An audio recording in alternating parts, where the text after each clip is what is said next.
Right, welcome to the second video in the Orgone Continuum TV series, and today we're going to be doing about orgone and consciousness. The first video was about orgone and acupuncture, kind of condensing.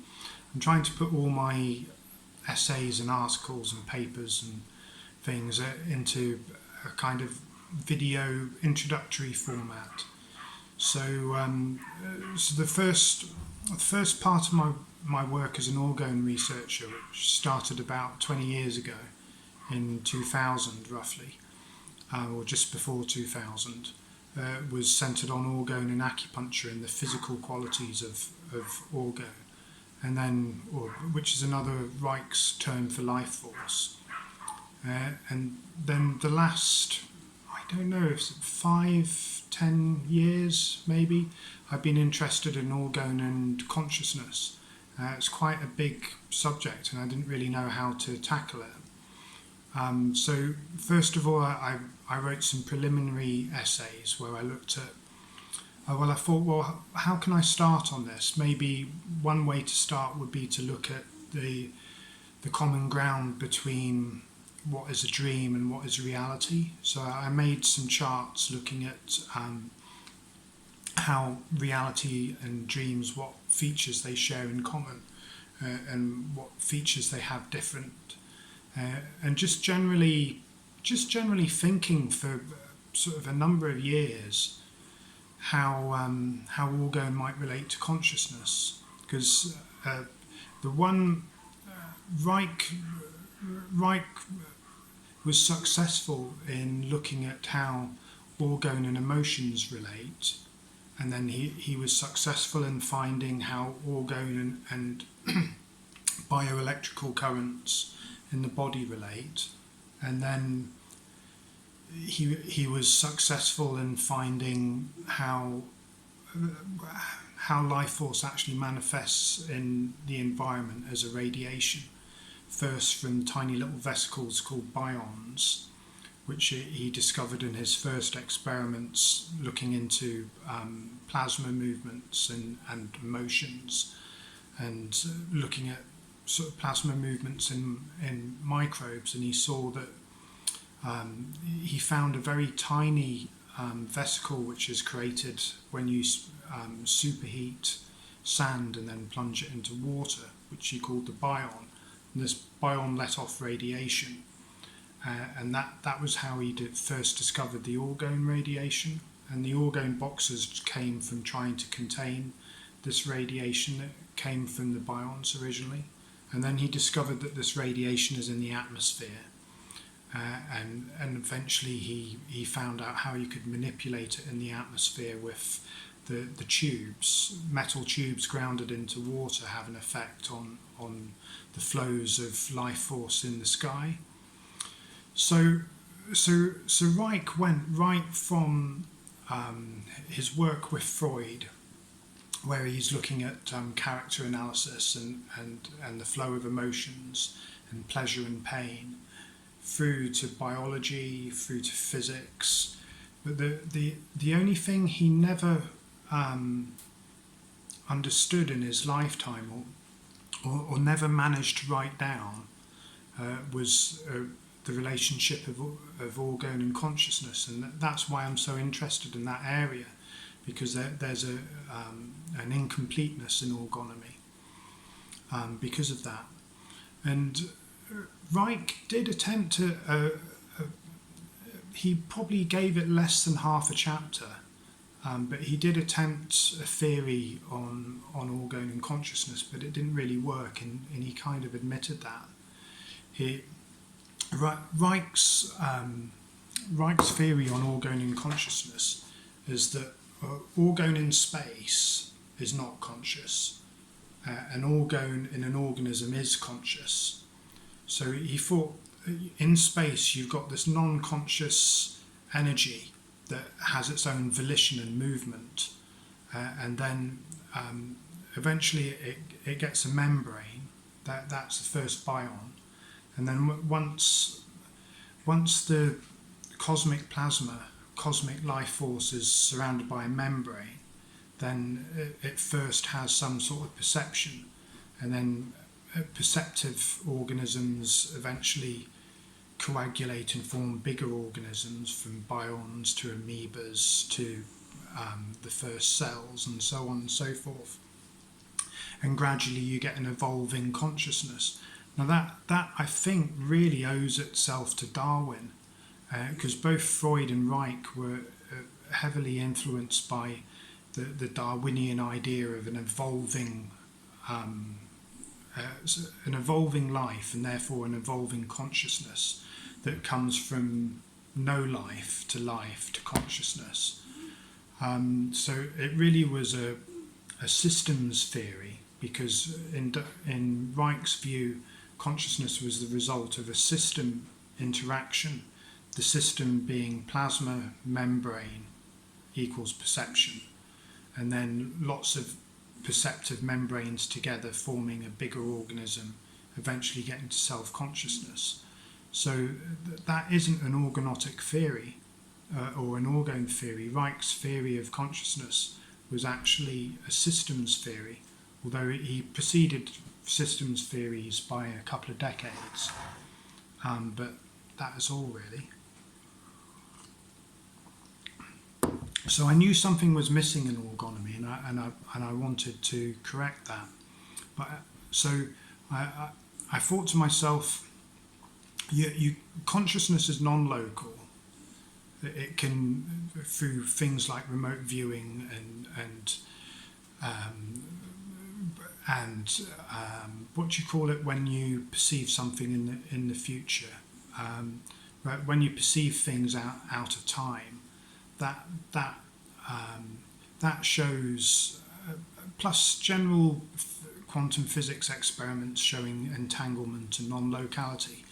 We're pretty certain that both on a consciousness level, through paranormal research and psychic phenomena, and on a physical level through quantum physics, entanglement and non-locality, that the universe behaves as one. Like something over here can affect something over here instantly, whether it's physically or in terms of consciousness. You can look forward in time. You can your consciousness can jump from one place to another. You can remote view. So the idea that consciousness is an energy was for something to be an energy, it has to move along and move something else along. Whereas consciousness does this, and then that happens at the same time. So if my left hand's going to affect my right hand in terms of energy, that's got to happen, because that energy is work in time and space. But if my left hand does this, and my right hand does that at the same time, that's not an energy thing. That if two things happen instantaneously, separated by space, then we can't classify that as an energetic interaction, because it's not involved work going through that time and space. So a new consciousness wasn't an energy, and in Reich's term, or not solely an energy, and in Reich's work, he couldn't see anything beyond energy in his extant work. I mean, maybe he did towards the end when he was falsely imprisoned on false charges, and sort of he had a spiritual awakening, I think, from before the prison experience, due to the Orgone experiment, and then that culminated in a spiritual awakening in prison. But that's not. He did write some books in prison which were lost or stolen, probably the latter. And so we might have, someday it might come to the surface that there is written evidence that Reich adopted a more spiritual, non-energy view of consciousness. But in his extant works, he treated consciousness as a system effect, or as an energy effect, and that just doesn't stack up. So I knew that in some way orgone would have to be redefined as something beyond energy. So in my first major essay, which I've done some 3 preliminary essays, which used to be on my website, but they're not anymore.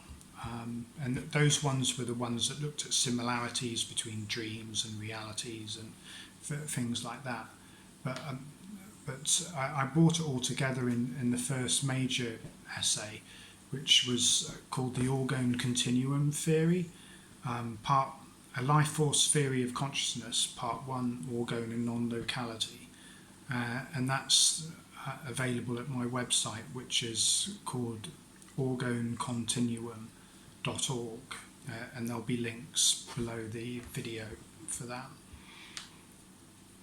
So I'll just run through this essay. So Wilhelm Reich discovered a life-created cosmic and biological force which he called orgone. For years I've tried to understand how such a life force may relate to consciousness, mostly without success. I propose, however, that this relationship between orgone and consciousness is now comprehensible theoretically, and that there is preliminary evidence for such a position.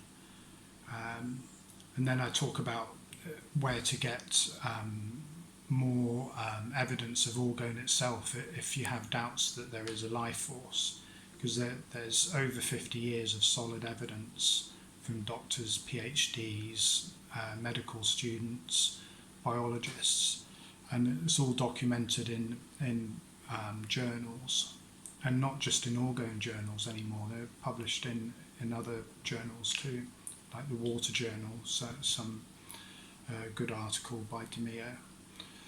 So anyway, talk a little about other scientists who discovered similar things to Reich. And in previous essays I've outlined a map for how I think this relationship between orgone and consciousness might work. As a foundation for understanding, I found I had no choice but to re-evaluate the definition of orgone. That's like what I was saying. We can't treat orgone just as an energy if we want to understand consciousness. It's impossible, because consciousness doesn't behave solely as an energy. Instead of orgone being purely an energy phenomenon, something that performs work in time and space, I posited that it may be a 3-part continuum.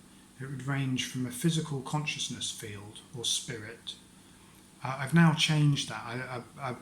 I started out using the term called spirit. I don't think it works really. I think physical consciousness is better.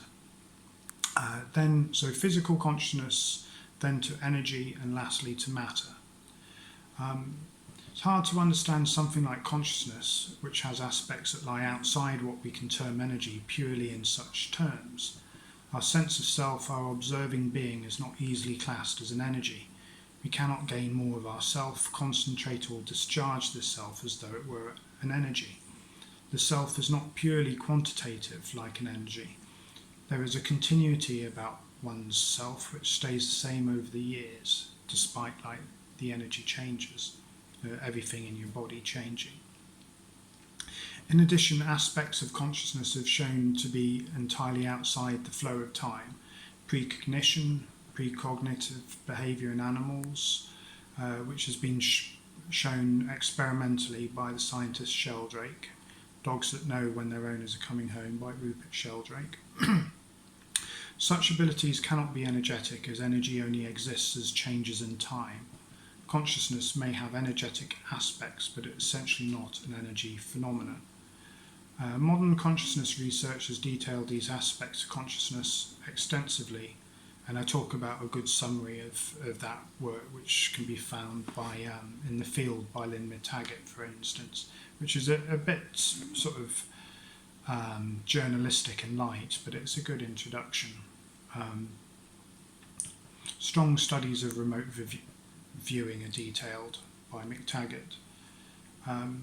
So I talk about remote healing and prayer effects, and various things which evidence non-locality in consciousness. When I was writing this essay, I'd only just started to look into a professor called William Tiller from Stanford University, and I think his work is probably the strongest work that consciousness has a direct effect on matter. Because I know of one scientist who says, oh, well, these intention experiments are all well and good and affecting the random generation, the random event machines, or REGs, random event generation machines, affecting those via consciousness is the statistics are a bit murky. He was saying it's not dead solid evidence that consciousness affects matter. Well, this guy William Tiller has got rock solid evidence in the laboratory that consciousness directly affects matter, and he got 4 strong meditators to imprint conscious information on a computer storage device, and then he used those storage devices to affect biological samples. So I think there was an element of Orgone involved because of the electricity going into this storage device, and I think when he was affecting the biological samples, he put a Faraday cage around them. But a lot of psychic phenomena researchers don't realise that a Faraday cage does block out electrical phenomena. So you can say, well, it's not electrical phenomena that's affecting my experiment, it's the mind. But what they don't realise is Faraday cages are half of an orgone cabinet, or affect the orgone in the room. They concentrate it. Anyway, if you want to find solid evidence that consciousness affects matter directly, that's one place you can look at. William Tiller, Tiller, or Tiller.org, I think, is one place you can link to all his work. Then I talk a little bit about Richard Blasband, the ordering of random events by emotional expression, and how he managed to affect, in his Orgone psychiatric therapy, he found that patients would affect a random event generation machine. And I talk about Jan and Dunn a little bit, Jahn and Dune. Jan and Dunn discuss that consciousness can be defined as everything that we call the self and everything the self experiences, including matter. And that they've done precognitive studies where in precognitive studies, a percipient attempts to visualize what an agent in the field is seeing prior to to the agent actually going to a randomly determined location. So that's pretty strong evidence too that consciousness can bypass time. Then I talk a little bit about non-locality in quantum physics, and how that indicates about the nature of consciousness. And then I talk a little bit about McTaggart and how she talks about this field of consciousness, but she's circumnavigated that this field is a real physical field because she's not aware of that the Michelson and Morley experiments that showed that ether is actually, or Michelson and Morley, she's aware of the Michelson and Morley experiments that threw the ether away, but she's not aware of that those experiments are junk, and that actually Dayton Miller, Michelson's student, showed strong evidence for ether. So McTaggart's, although she's aware of this consciousness field that's non-local and has all various effects and can be shown in experiments, she's not aware that this field has a tangible, real alter ego, if you like, the ether. And she's a little bit dishonest when she talks about Orgone too. She references one experiment with Orgone that was, well, she says it was negative. I spoke to the author of the experiment and it was inconclusive. But then she also ignores over 50 years of very strong evidence for Orgone. So I don't think she's very keen on Orgone for some reason. Anyway, the field that McTaggart talks about, ether and Orgone, they all share a lot in common. There is a universal field, and Reich talked about the physicality of this field, and Dayton, Miller and others talked about the cosmic nature of this field as the ether, and McTaggart talked about the consciousness nature of this field, but it's actually the same field they're all talking about. It's a bit of the seven blind men round the elephant kind of effect. So that's what I'm trying to bring together, that Orgone is a cosmic field, a biological field and a consciousness field all in one. So I talk about an interesting piece of research that by a guy called Professor Tart. So I think it's Charles Tart, and he found that if he got people to mutually hypnotise themselves, that the world that they entered became more physically real. So that there's this connection between the more minds you get, the more physical reality you get. So it's kind of like saying that the universal field is a real dream. It's not an illusion. It's not a matrix. Although you could describe aspects of it as matrix-like, or illusion-like, or matter-like, or mind-like, but really it's a real substance or essence or entity, but it is just completely fluid. Every single mind that exists molds this field, and the shape that we see is the result of all those minds dreaming a single dream. Anyway, so I've actually changed how I look at it now, but I'm going through each essay. There's another 4 essays on Orgone and consciousness, and I've got a more developed theory of how Orgone relates to consciousness, a unitary monistic theory. But I started off by splitting the functions of Orgone into 3. So I felt primarily it must be a spirit field or a physical consciousness field, and then secondarily it would become energy, and thirdly or tertiarily it becomes matter, so a tripartite continuum.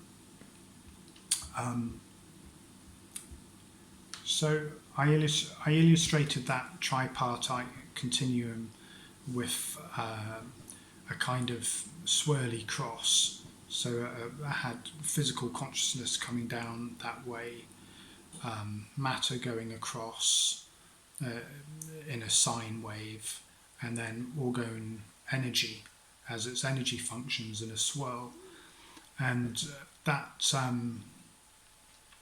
is kind of 3 aspects of Orgone. So all those things would be Orgone in different states. Then I talk a little bit about non-locality again in quantum physics, and some criticisms of quantum physics.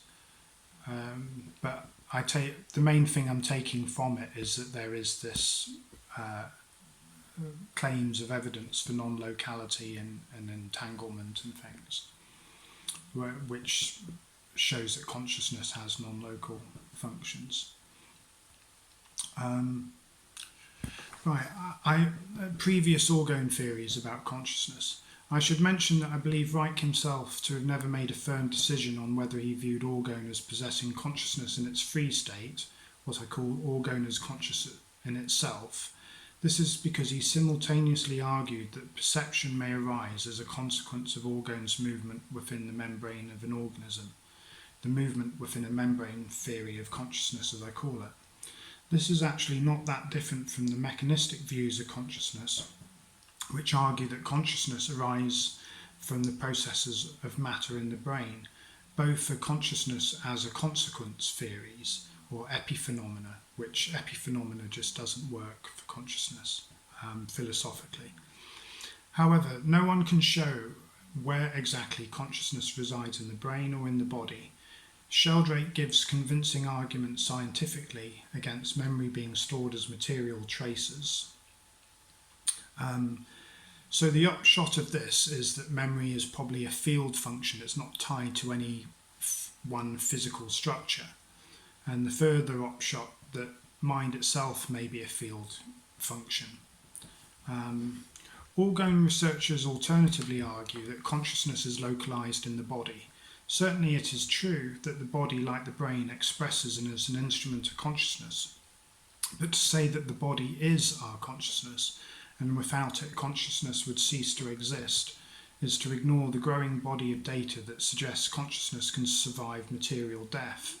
For example, the large quantity of near-death experiences and research as recounted by Dr. Eben Alexander or Dr. Ray Moody. Alexander examines how none of the conventional materialist explanations for NDEs or near-death experiences reflect the actual evidence. See Appendix B in Alexander's book Proof of Heaven for a synopsis, I say, in the essay. The growing body of Western and Asian past life research also contradicts consciousness being exclusively tied to the material realm. For example, that of the US academic Jim Tucker, The Science of Reincarnation, in uvamagazine.org. Sheldrake's arguments against materialization of memory in the brain also apply to the body. Reich hinted towards both the views of consciousness I've outlined above. Actually, at this point, I didn't fully understand Reich's position on consciousness as detailed in his extant writings. He wasn't on the fence in his extant writings. He did definitely take a systems theory view of consciousness. But in later video essays, I'll explain that in more detail. It's not until the two essays published in the Journal of Psychiatric Orgone Therapy that I really nailed a lot of these things down. This is my very first essay on orgone and consciousness, well, my first proper essay. Reich hinted, so bear that in mind. Now I'll go back to the essay. Reich hinted toward both the views of consciousness I have outlined above, orgone as conscious in itself and orgone creating consciousness through movement within a membrane. I believe he was actually undecided on the matter, unless it was detailed in his two books written in prison and presumed stolen, on poems and prayers entrusted to Aurora Reich, his third wife. I don't know if they were actually married, and creation, sort of formally married, and creation/silent witness entrusted to the prison chaplain. He had other more pressing problems at this stage of the life, such as just surviving and finishing the huge amount of work he had started in so many fields. He didn't think he was going to get out of prison alive. I should also note that if the view that consciousness arises from the movement of orgone within a membrane is taken, that this is not an orgonomic but a systems theory. However, it is interesting that Reich was an early proponent of systems theories in relation to consciousness. That term wouldn't have been coined for another two and a half decades. Some within orgonomy have argued that perhaps free orgone possesses a limited amount of undeveloped consciousness. However, this concessionary argument seems to suffer from unnecessary restriction. If free orgone is conscious, why should that consciousness be primitive? This is saying that without the material boundaries of an organism, orgone is primitive.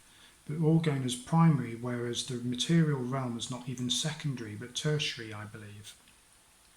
Additionally, consciousness may transcend material boundaries in, for example, near-death experience, remote viewing, see McTaggart's The Field or Vibrational Medicine by Gerber, and reincarnation research. Sorry, the light keeps on changing, doesn't it, on that?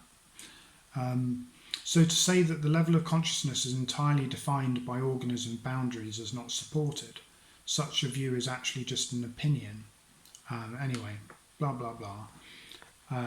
So I talk about society being lopsided towards materialism and very particular about what science expects, like rejecting, for example, accepts that there's no cosmic ether based on a handful of poorly conducted experiments such as by Michelson and Morley, and by rejecting Dayton Miller's superior work, as discussed ether as a related concept to life force. In the same vein, society dismisses psychic and spiritual phenomena that have centuries and libraries worth of detailed documentation. Is that really rational? On a side note, even the early Einstein, like Aristotle, Newton and Descartes before him, believed that a background substratum to the universe must exist. To make sense of relativity theory and its view that time and space are physical mediums, he embraced the concept of a background ether, presumably against the background of which time and space would manifest. He later rejected an ether. Actually, this is not 100% true. Einstein kind of reinserted the ether, but with qualifications, but that's not very well known.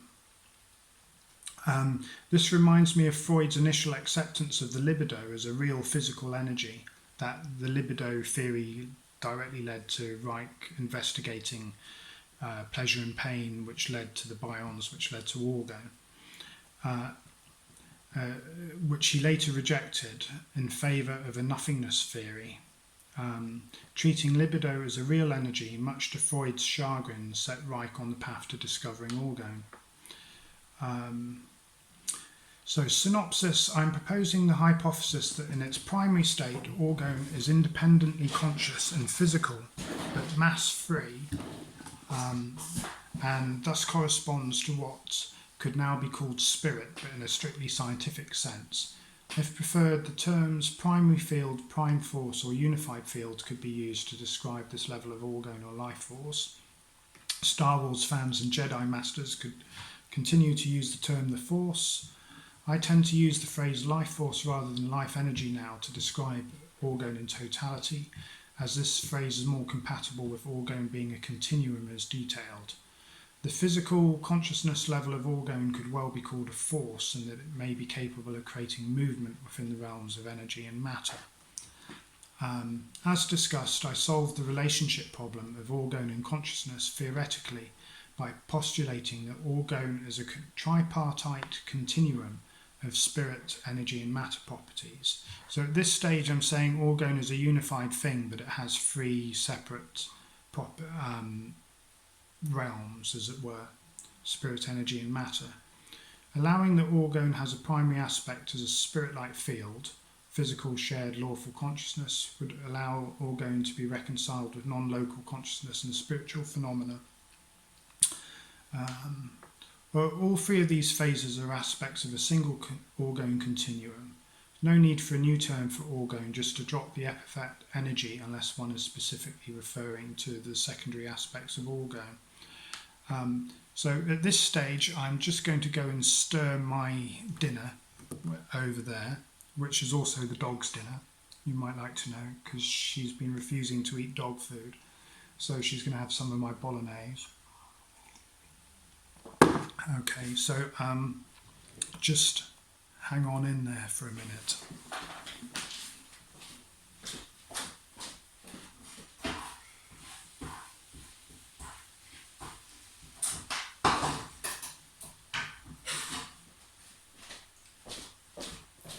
Right, I'm back. That wasn't too traumatic, I hope. Right, so the come on light, come back. That's better. Right. So the next part of the essay, I go on to preliminary evidence for this position that orgone's a tripartite continuum. And I look at acupuncture evidence, and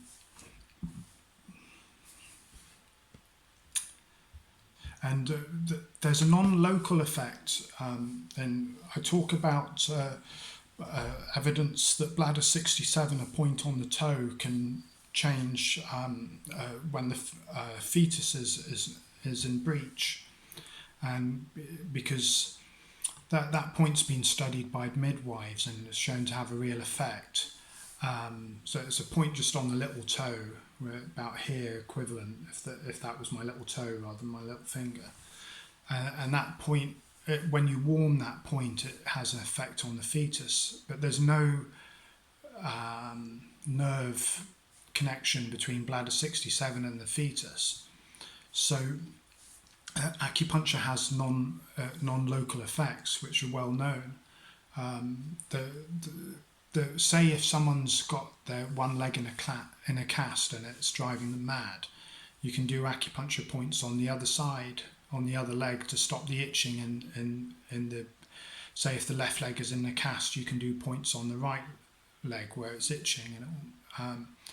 And there's another thing called Korean hand acupuncture. One time I had a patient this is the mouth area on Korean hand acupuncture. Had a patient with a really bad toothache, so I needled. I'm a professional acupuncturer in my spare time,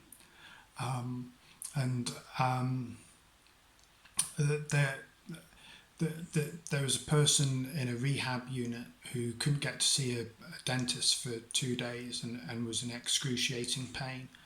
I found the spot that was tender in the mouth area, the Korean mouth area on the hand, and then I needled that, and all the pain shot out his mouth into the point, and he said he'd never felt such pain in his hand before, but that he obviously couldn't keep the needle in, it was too painful. I persuaded him to keep it in for half a minute, and we took it out, and then the jaw pain went off, enough to make it tolerable over the weekend until he got to see a dentist. So Korean hand acupuncture is amazing, and that's definitely works by non-local effects.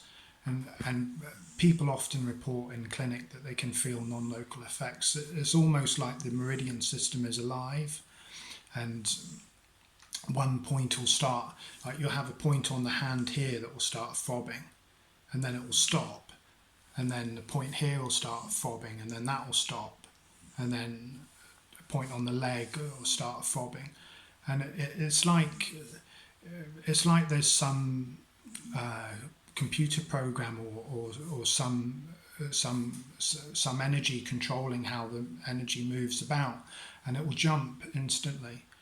So there's definitely a non-local effect with acupuncture, and that my first, as you'll see from my previous essay on orgone and acupuncture, I've got good evidence that in my MSc study that orgone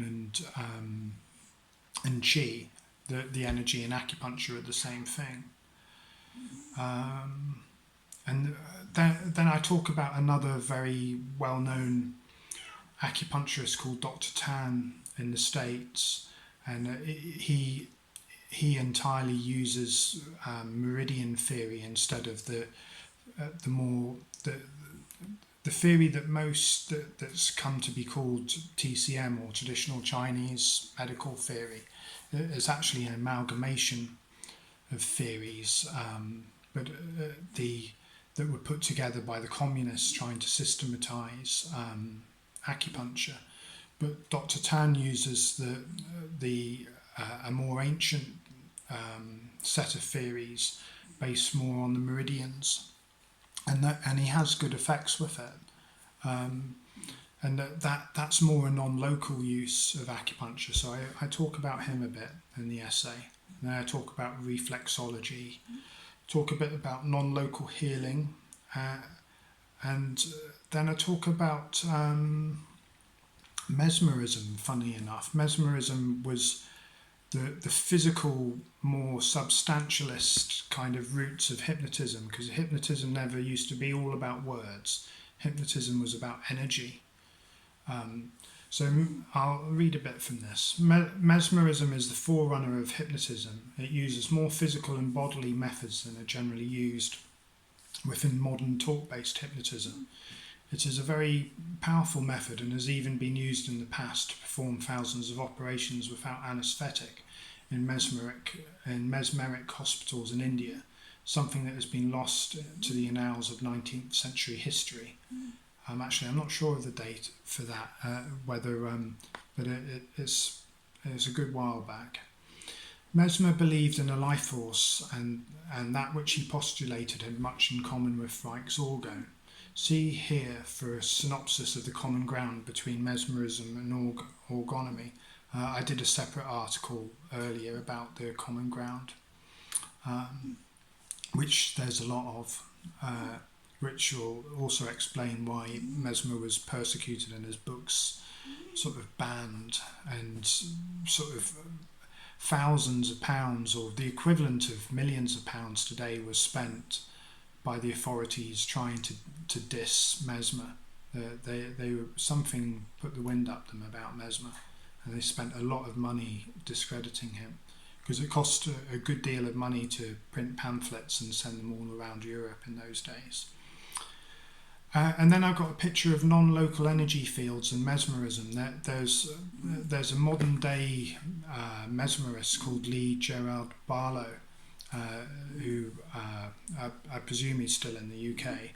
It's the modern day mesmerism's obviously tied to France more, but there's an experiment in modern day mesmerism where you put two people into an energy trance and either sit them back to back or one room above and one room below, but the two people in an energy trance form a single field, and then if you move one person's arm, the other person's arm is affected. So it shows how there's a non-local cosmic and biological and mind energy. The above illustration details a modern-day mesmeric experiment. I've seen this experiment performed successfully in England a number of times and taken part in it as a participant. Yeah, I went on a mesmeric course for a weekend, and I can attest that worked. So then I go back into talking about non-locality. And about Blasban's orgonomic random event generation experiments. Blasban conducted a series of experiments over a period of several months using an electronic random event generator. The hypothesis was that strong emotions might disturb the reg output, making it record slightly out of random. The reg was placed 10 feet away in Blasban's orgonomic psychiatric therapy room and hidden from view. When patients were strongly emotional, as can occur in cathartic episodes of psychiatric orgone therapy, the therapist noted the time on special software. The investigation used 8 female patients who were successfully involved in long-term orgone therapy. Women are known to be more strongly emotive generally. A strong statistical significant correlation was found between the emotive episodes and less random reg output. I believe that this experiment indicates that a non-local orgone field associated with the women was affecting the output of the reg. Although the reg was local to the room, it was not within the direct electromagnetic or energetic aura of the women, being 10 foot away. Thus it can be argued that it was not a local body field that was disturbing the output of the device. And then I talk a little bit about orgone blankets and how orgone can, if you leave an orgone blanket on overnight by accident, it gives you very lucid dreams. And I think, as well as the energy effect making you have lucid dreams, there's some kind of direct stimulation of the consciousness field. talk about orgone psychiatric therapy. Most orgonomists would agree that orgone is a living energy, a life force. One can measure the real effects orgone has on plants and environments and on machines. Life automatically implies consciousness, I believe. A life force should therefore be a consciousness force too. All medical orgonomists tacitly accept that memory is somehow within the orgone. This is because the dissolution of body armouring brings to the surface the memories that created it. As every therapeutic orgonomist knows, no one in orgonomic psychiatric therapy would dispute that. Therefore, memory and consciousness cannot be local to any single material structure in the body. Rather, they are somehow connected to the flow of orgone in the body as a whole, and probably outside it too. Then I talk about the Maharishi effect in meditation and how groups of meditators can affect localities, probably non-locally, but there is a local effect too, I think. Then maybe I'll just read the conclusion then. Yeah.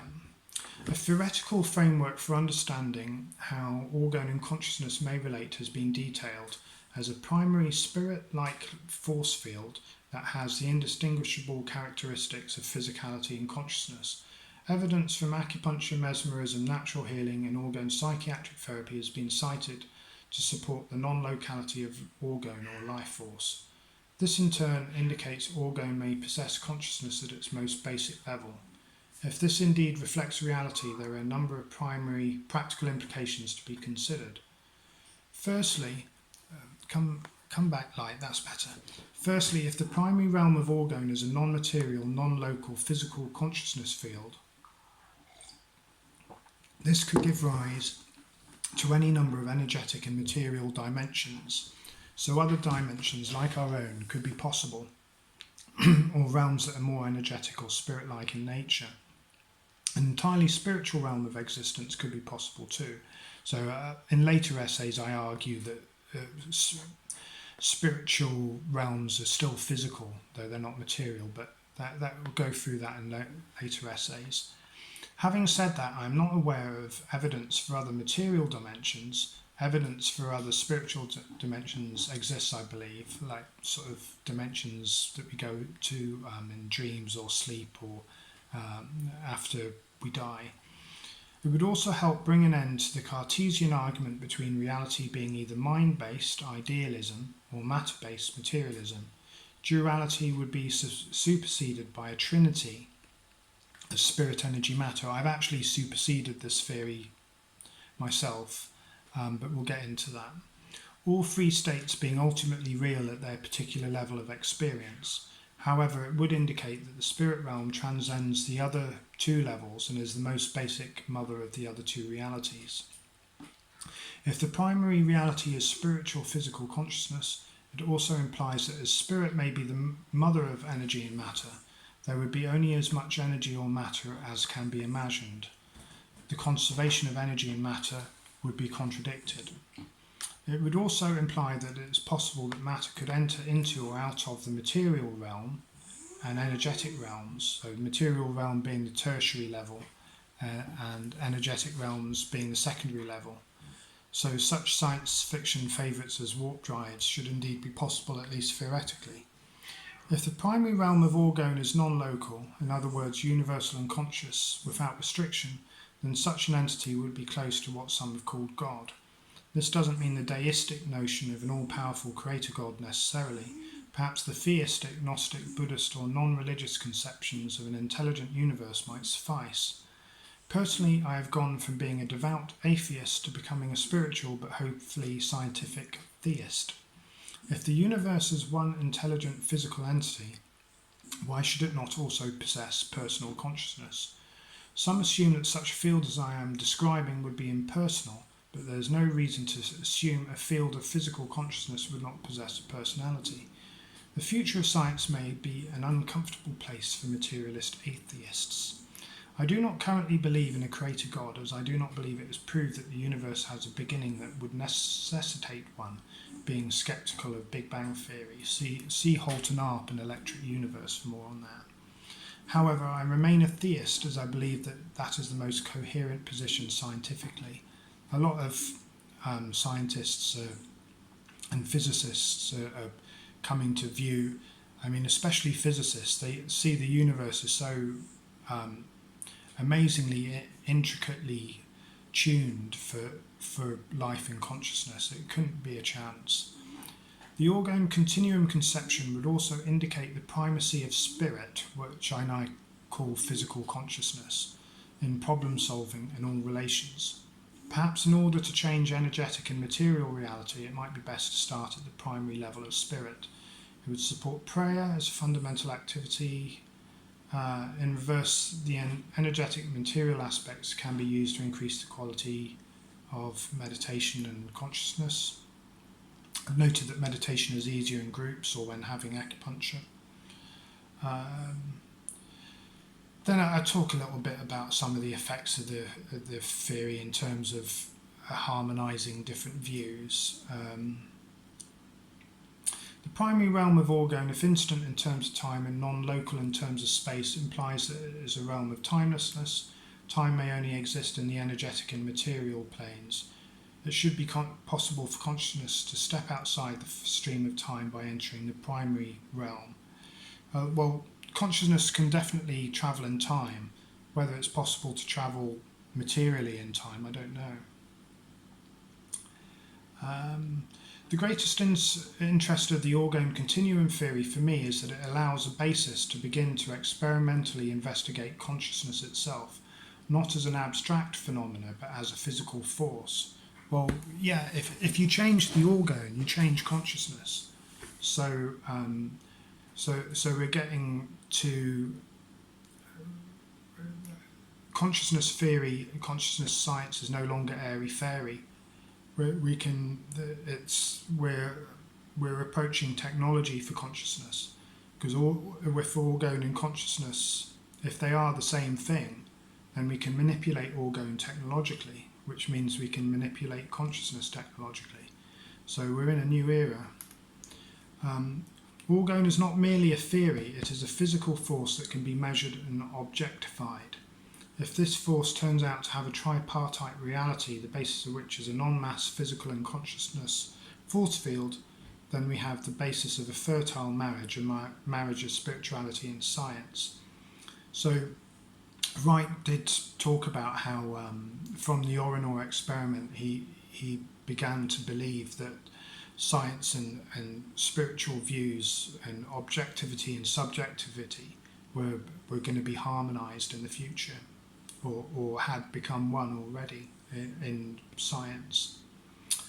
So, and then I talk about a little about how I hope to proceed to show that Orgone has a real effect on consciousness. Having explored that Orgone may be a non-local universal force field, the next, is there evidence that Orgone is conscious? So that was my next. At that point in time, I had no clue at all how I would evidence or that Orgone is conscious. So that's really something that we'll explore in future essays. But at that point in time, I was talking about maybe doing reg experiments, or but really I didn't have a clue. I knew that I was going to find a way, but I didn't have any idea how I was going to go about it. Anyway, that's it for now. That's a synopsis of my first essay, my first main essay on Orgone and consciousness.